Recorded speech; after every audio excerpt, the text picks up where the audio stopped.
Hi. So this is going to be my review of Vibram 5-Finger Sprint for use as a running shoe and a kayaking shoe.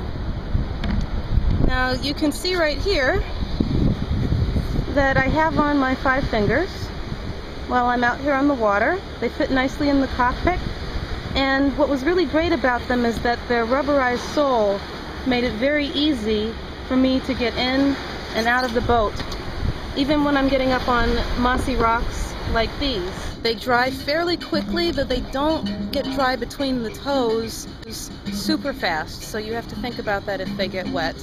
And you can really feel everything that's going on. When my feet are in the cockpit of the boat, they fit very nicely. I don't have trouble with my heel bumping against the bottom of the boat like happens if you wear sandals when you're kayaking.